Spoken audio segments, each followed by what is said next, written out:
Right now, you're one storm away from sitting in complete darkness with no power, no heat, and no idea what to do next. But what if I told you that with the right plan, you could turn a chaotic blackout into a manageable event, even an adventure? In this video, you're going to learn the exact 4-zone strategy that transforms you from unprepared to completely ready for any power outage, whether it lasts 2 hours or 2 weeks. We'll cover the critical first steps, the gear that actually matters, and the mistakes that could cost you your food, your safety, or worse. Welcome to Crisis Horizon, where we turn uncertainty into preparedness. If you're serious about protecting your family during emergencies, hit that like button and subscribe, because the next blackout won't wait for you to be ready. Let's talk about why most people completely fail when the power goes out. The moment the lights flicker off, panic sets in. You're fumbling through dark hallways, reaching for your phone's flashlight, wondering how long this will last. Your kids are scared, your refrigerator is warming up, and you have absolutely no plan. This is the reality for millions of people every single year. Here's the problem. Most people treat every power outage the same way. They stumble around looking for candles, maybe pull out an old flashlight with dead batteries, and hope everything comes back on soon. But a 2-hour outage from a blown transformer is completely different from a 48-hour grid failure after a major storm. You need a scalable response, one that grows with the severity of the situation. That's where the 4-zone strategy comes in. Think of it like threat levels, where each zone requires different actions, different gear, and a different mindset. Zone 1 covers the first 2 hours, your everyday carry response using items you should already have on hand. Zone 2 takes you from 2 to 8 hours, where you start deploying backup power and protecting your food supply. Zone 3, from 8 to 48 hours, is where you shift into a camping mentality, adapting your home for survival. And Zone 4? That's bunker mode, 48 hours and beyond, where you're living off-grid and making critical decisions about whether to stay or evacuate. The beauty of this system is that it scales. You don't need to deploy your generator for a 30-minute outage, and you don't want to be scrambling for supplies 12 hours into a blackout. By understanding these zones, you respond appropriately at every stage. But here's what most preppers won't tell you. All the gear in the world means nothing if you haven't mentally prepared. When that power cuts out, you need to be calm, methodical, and decisive. That starts with understanding what each zone demands from you and building your response from there. So let's break down exactly what you need to do in those critical first hours. The power just went out. Your heart rate spikes. The hum of your refrigerator stops. Your screen goes dark. This is Zone 1, the first 2 hours of any power outage, and what you do right now determines everything that comes next. First, document the exact time the outage began. Pull out your phone, check the time, and write it down. Why? Because food safety depends on how long your refrigerator has been without power.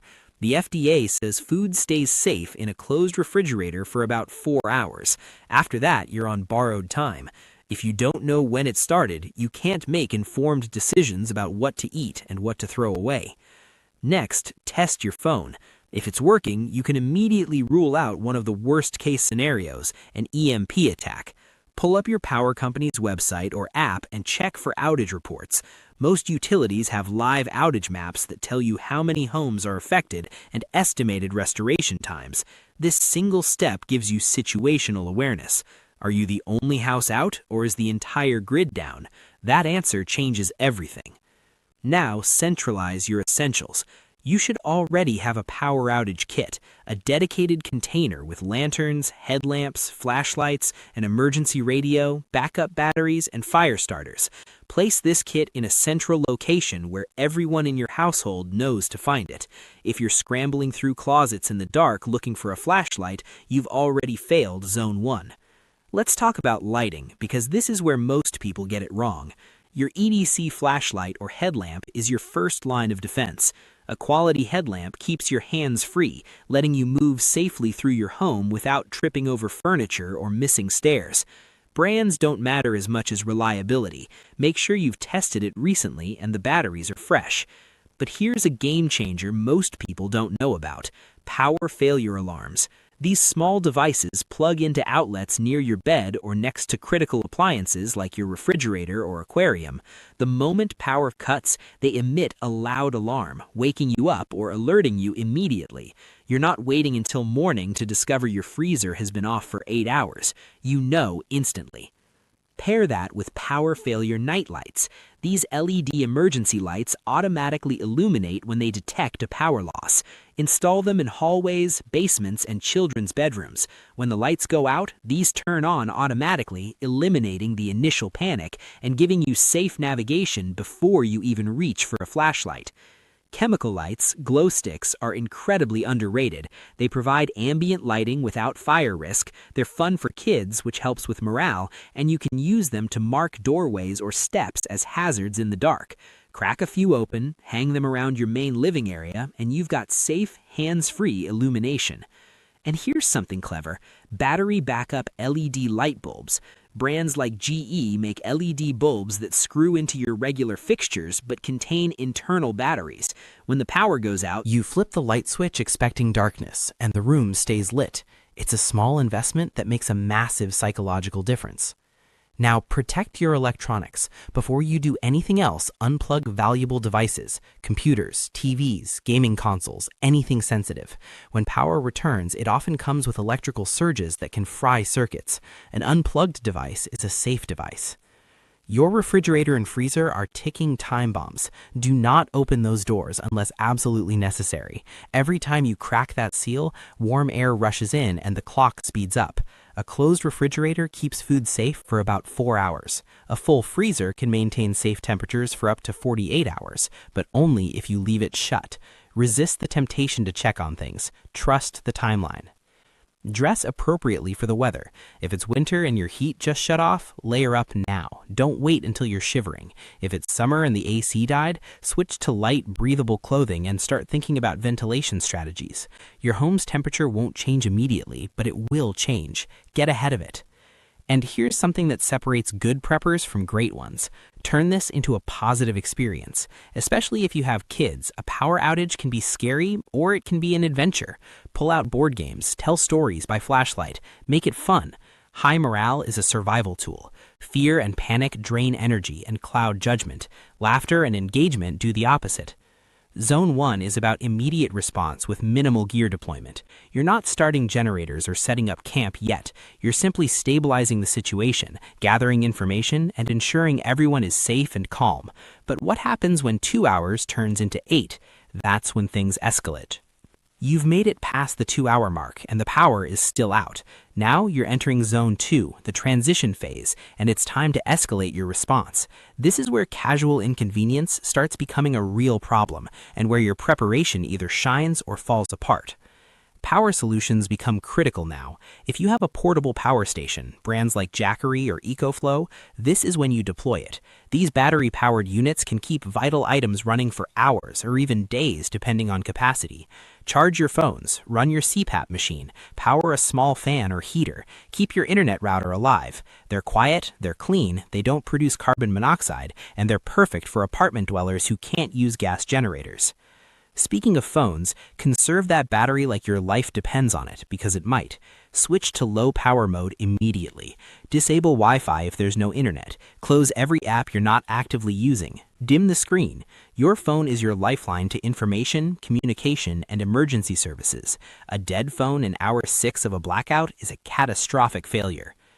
If you own a gas generator, now's the time to prepare it for deployment, but don't start it yet.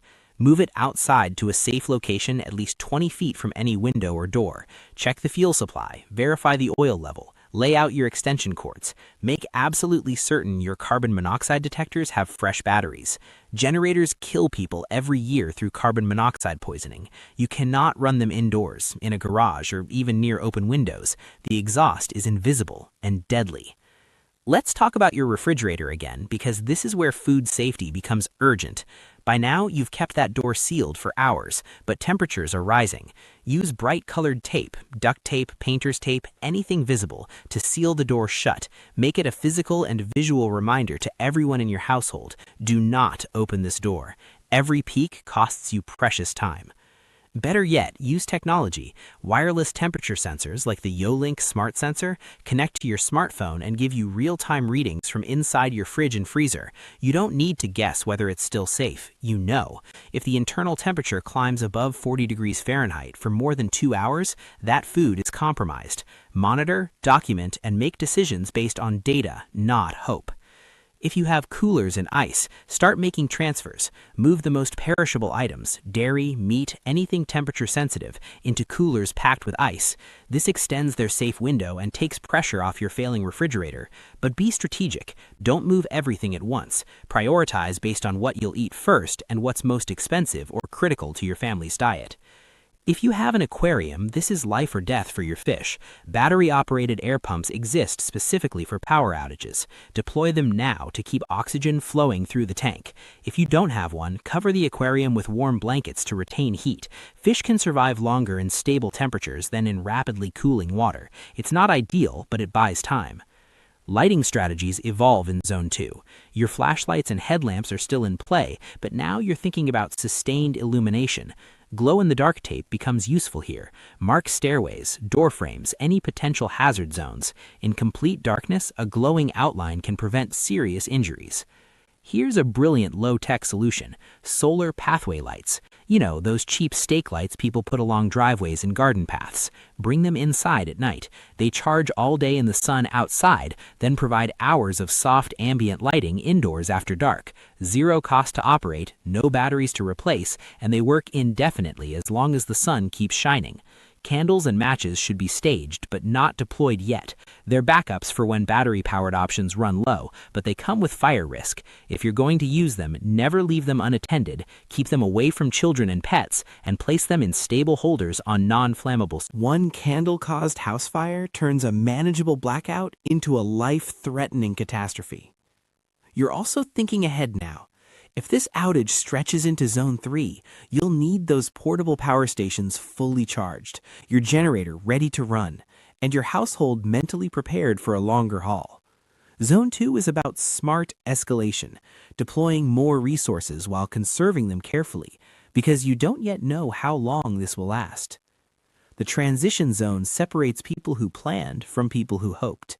If you've made it this far with food still safe, devices still powered, and morale still high, you're doing it right. But when 8 hours becomes a full day or more, that's when survival shifts from preparedness to adaptation. 8 hours without power.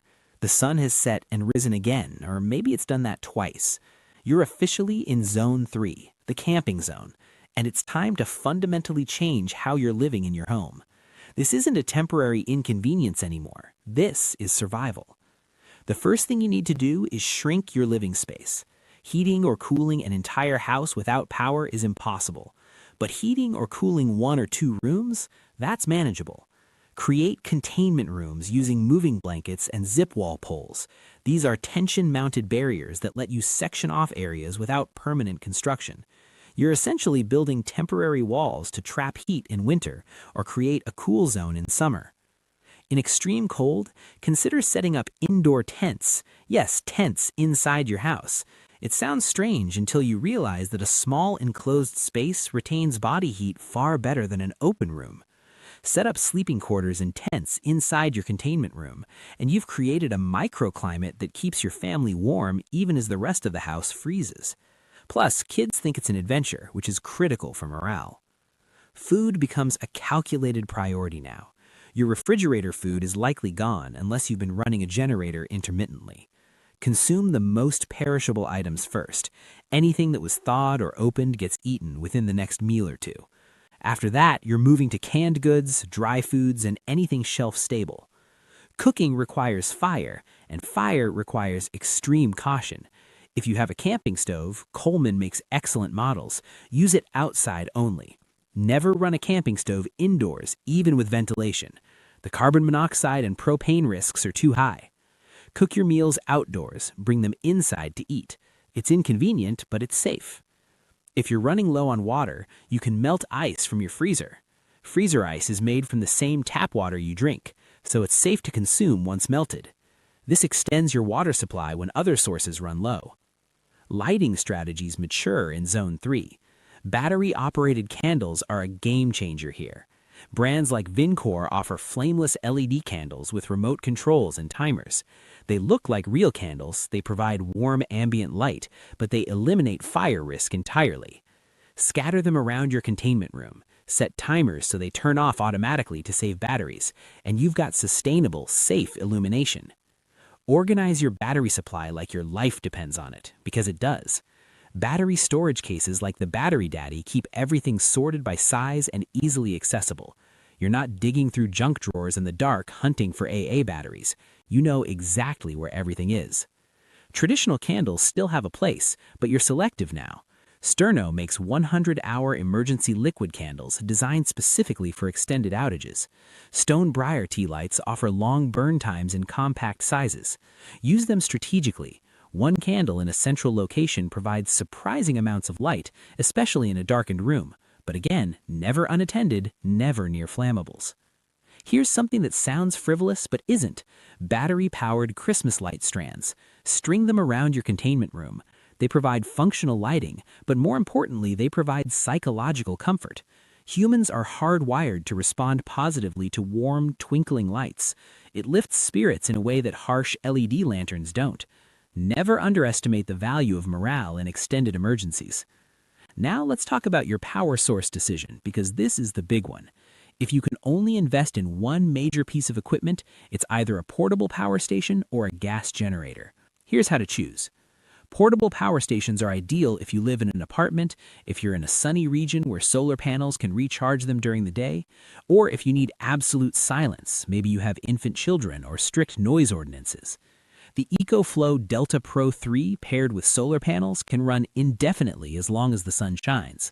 It powers phones, laptops, lights, medical devices, even small refrigerators depending on capacity. The downside, they're expensive and they struggle with high-draw appliances. Gas generators are preferable if you live in a cloudy, rainy climate where solar isn't reliable, or if you need to power heavy-duty items like full-size refrigerators, well pumps, or heating systems. The Honda EU2200i is the gold standard for portable generators, quiet, fuel-efficient, and bulletproof reliable.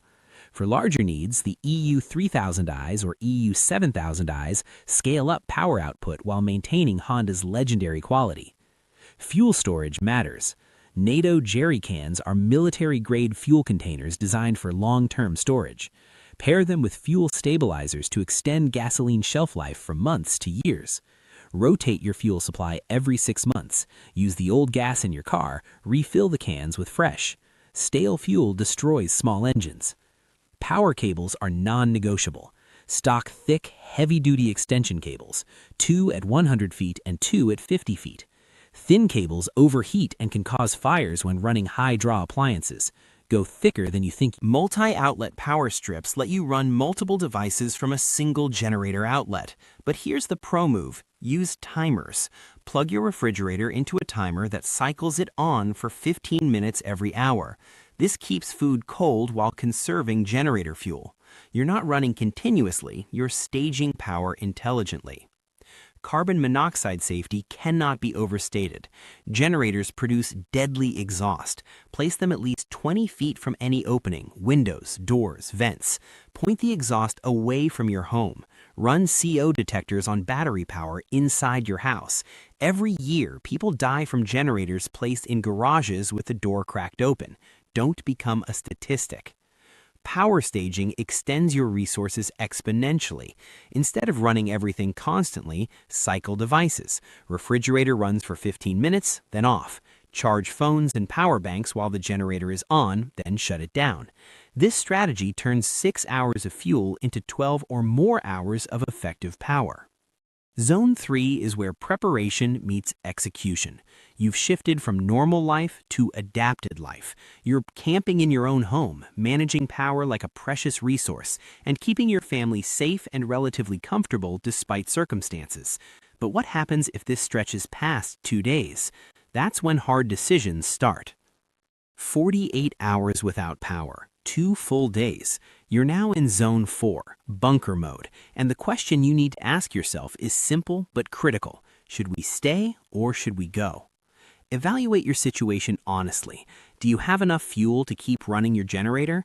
Is your food supply holding? Are temperatures extreme enough to threaten health, either hypothermia in winter or heat stroke in summer? Do you have family, friends, or hotels within driving distance that have power? Sometimes the smartest survival move is strategic retreat. If you decide to stay, you're committing to long-term self-sufficiency. Your fuel stores need careful management. Rotate through what you have. Recharge devices using solar panels or car adapters when the generator is off. And ration power like it's your last tank of gas, because it might be. Food safety becomes binary at this point. If your refrigerator or freezer hasn't been powered in 48 hours and you haven't been running it on generator cycles, assume everything inside is compromised unless it still has ice crystals. Meat, dairy, leftovers, gone. The cost of food poisoning during a crisis far outweighs the cost of throwing away spoiled food. When in doubt, toss it out. You're living off pantry staples now. Canned meats, beans, rice, pasta, anything shelf-stable becomes your diet. This is why preppers stock deep pantries, not for conspiracy theories, but for exactly this scenario. If you don't have a well-stocked pantry, you're learning an expensive lesson right now. Maintain your containment rooms aggressively. Temperature control is survival at this stage. If it's winter, you're keeping everyone in insulated, contained spaces with minimal air exchange to the rest of the house. If it's summer, you're maximizing airflow in your containment room using battery-powered fans strategically and keeping everyone hydrated. Lighting discipline matters more than ever. Ration your candles. Prioritize battery-powered solutions first. Headlamps, lanterns, battery candles. Use solar pathway lights recharged daily. Save the traditional candles and fuel-based lighting for when batteries run critically low. Your emergency radio becomes your connection to the outside world. Tune in to NOAA weather broadcasts and local stations for power company updates. Information is survival. Knowing when power might return, whether the outage is widening or shrinking, if emergency services are overwhelmed, stay informed. Morale and mental health cannot be ignored. By day 3, people get irritable, kids get scared, adults get exhausted. Combat this actively. Board games, card games, storytelling, group activities, anything that keeps minds occupied and spirits up. Remind your household that humans survived for thousands of years without electricity. This is uncomfortable, not impossible. Adaptation is everything. You're not waiting for normal to return. You're creating a new temporary normal. Routines help. Wake at the same time, eat meals together, assign tasks and responsibilities. Structure combats the chaos of uncertainty. If you've made it to Zone 4 and your household is safe, fed, and relatively comfortable, you've succeeded where most people fail. You've proven that preparation isn't paranoia, it's practical. You've demonstrated that clear planning, quality gear, and mental resilience can carry you through events that break the unprepared. Let's consolidate everything you need across all 4 zones, because having a checklist is the difference between smooth execution and frantic scrambling. For lighting, you need EDC flashlights and headlamps as your first response, backup LED bulbs that run on internal batteries, glow sticks for ambient light and morale, battery-operated candles to eliminate fire risk, real candles as final backups, solar-powered pathway lights for sustainable, no-cost illumination, every layer redundancy, every layer a safety net. For power, install power failure alarms and night lights that activate automatically. Stock portable power banks from brands like Anker or Jackery for small devices. Invest in a portable power station like the EcoFlow Delta Pro 3 for serious capacity. If your budget and situation allow, get a gas-powered generator. Honda EU 2200i for small needs, EU 3000IS or EU 7000IS for whole home power. Store fuel properly in NATO jerry cans with stabilizer. For food and water, use bright-colored tape and glow-in-the-dark tape to seal refrigerator doors and mark hazards. Deploy wireless temperature sensors to monitor fridge and freezer conditions remotely.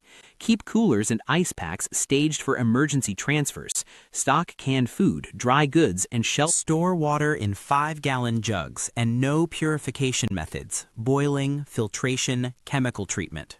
For comfort and safety, have moving blankets and zip wall barriers ready to create containment rooms. Own a portable camping stove, but only use it outdoors. Organize batteries in dedicated storage cases.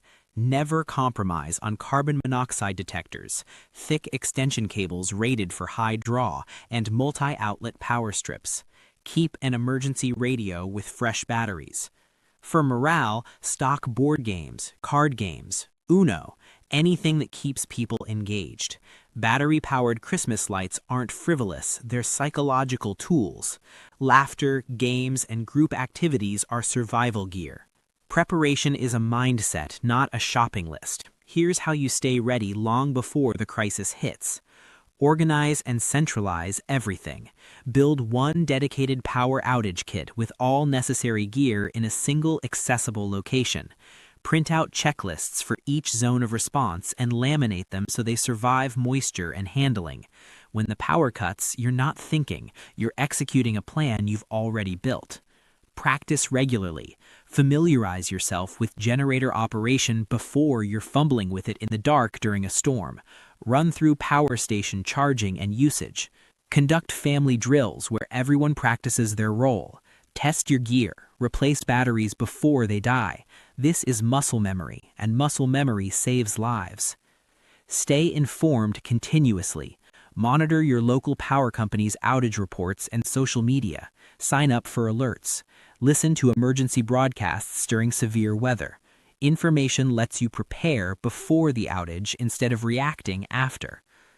Adapt your plans to temperature extremes. If you're in a region with brutal winters, your containment room strategy focuses on heat retention, blankets, indoor tents, layered clothing, safe heating devices compatible with your power setup. If you're in a desert or tropical climate, focus on ventilation, hydration, and cooling strategies. One-size-fits-all plans fail. Customize to your reality. Water storage is non-negotiable. Stock ample water in large containers. 5-gallon jugs are standard.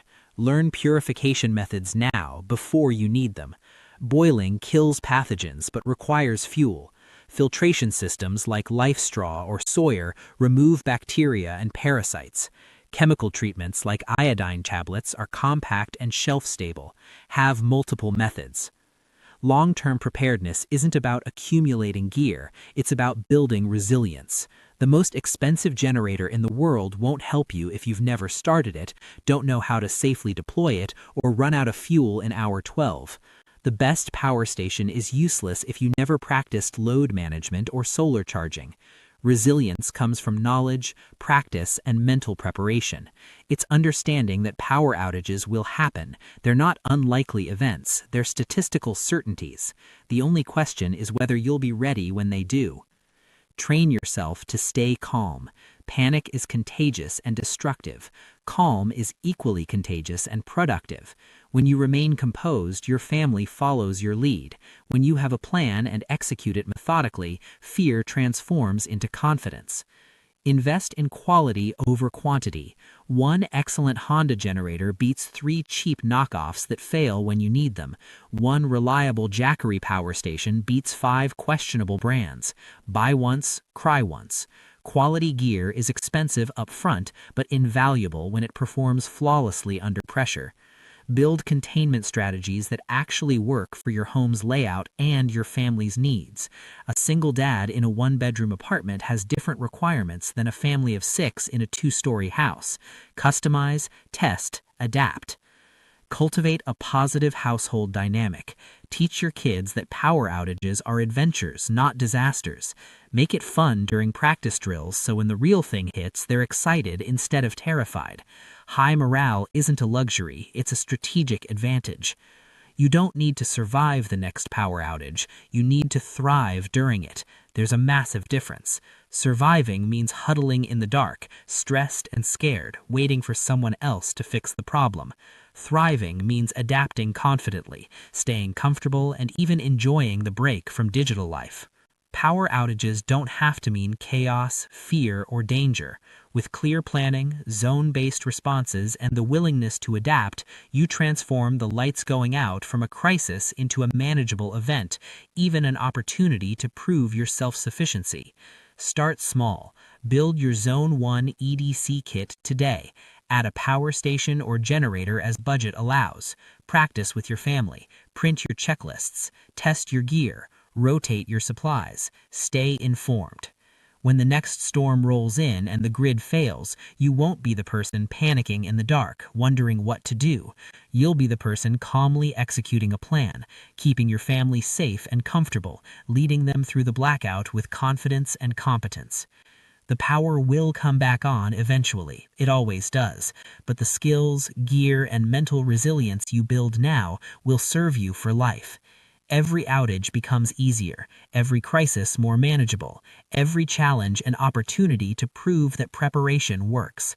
Stay organized, stay ready, and let preparedness empower you for whatever the future brings.